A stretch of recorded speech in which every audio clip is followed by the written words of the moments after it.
Alright, hi you guys.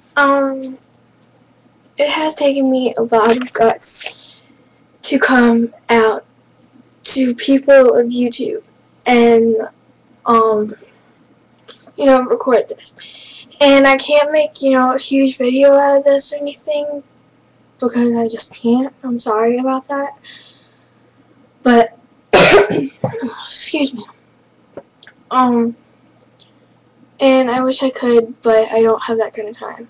So here it goes. And I'm just going to tell you about my self-harm experience with cutting myself and getting really skinny because I have an eating disorder in the first place. And I'm not, I'm fat because anorexia put me through, I have to get fat. And,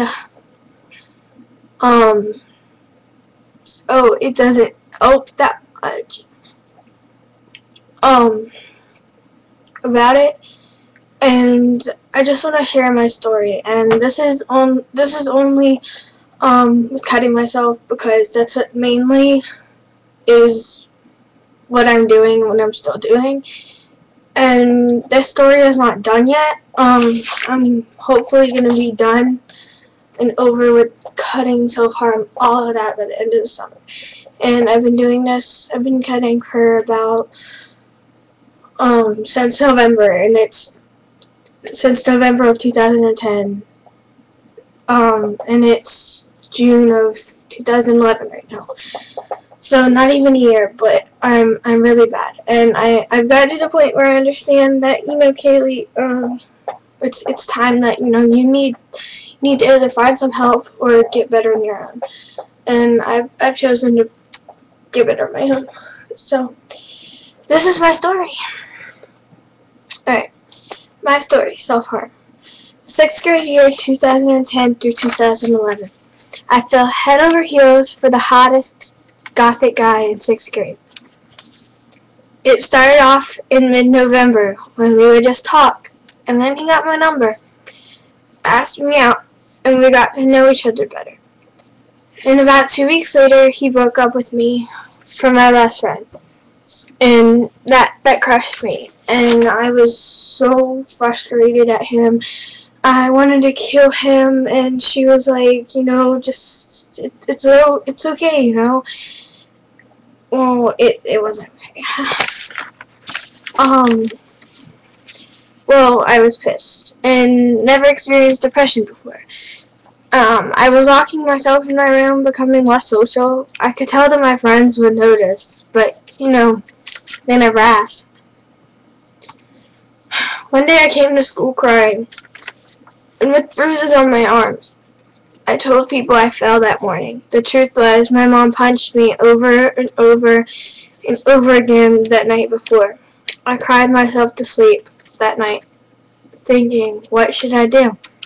And remembering about my now sober dad being drunk every night since I was born until just last year, and I was age 11. I got out of bed to the bathroom and took a razor. I made a big cut. It went this way, across the top of my arm.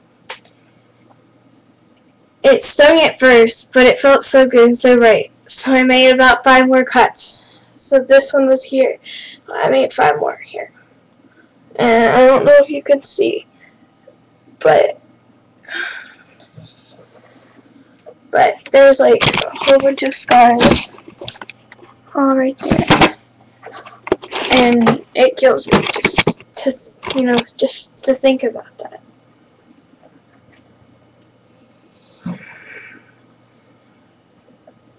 So strong.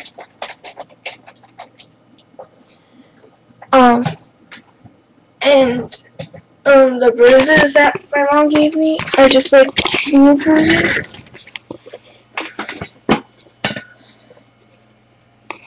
That one right there, it's a bruise from my mom, who still abused me. And I'm 12 now. So, I went through a lot of crap in my life. And my dad, he's been a drug addict, pothead since I was born, and I've grabbed the wheel because, like, when we were driving in the car, I've grabbed the wheel so many times. I've saved my own life so many times, and I really needed somebody there for me there, and my mom wasn't. So I made the big cut across the top of my arm. It stung at first, but it felt so good and so right. So I made about five more cuts. After that, I went to bed. Of course, people asked questions the next day. I told them simply, I have a dog. And they understood. That's all I had to say. Then one day, I was on YouTube, and I typed in self-harm stories. And I said, wow, I need to stop before it gets too late.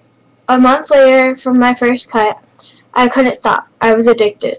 3 people knew, and one of them was my bestest friend in the whole entire world. I loved her to death, and I would do anything for her. By May 2011, I had cuts all over my legs and all on my arms. My ex and me went out about 4 more times after. I got more depressed, and he tore my heart apart. I've attempted suicide twice.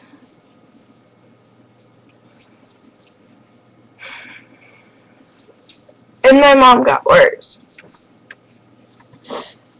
She's a drunk pothead now. Someone told my counselor at school about me, and I thought it was my math teacher, because she's always in my business. But I was wrong. It was my best friend, the one who I would do anything for. And now my parents know, and they hate me, which does not help at all. I know I need to stop, but I can't. Not with everything that's happening now. And I've tried so many times to stop. And I don't want to get help because I tried that twice. It didn't work. I've ended up walking out of that room crying my eyes out. And I'm trying to stay strong right now. And almost at a time. But my best friend, Chumpy Hawkins, Devin Chumpy Hawkins, died. He got murdered in Broadwater. April 23rd. And that's another reason why I didn't put that in here. But it is. And bye. Thanks, YouTube.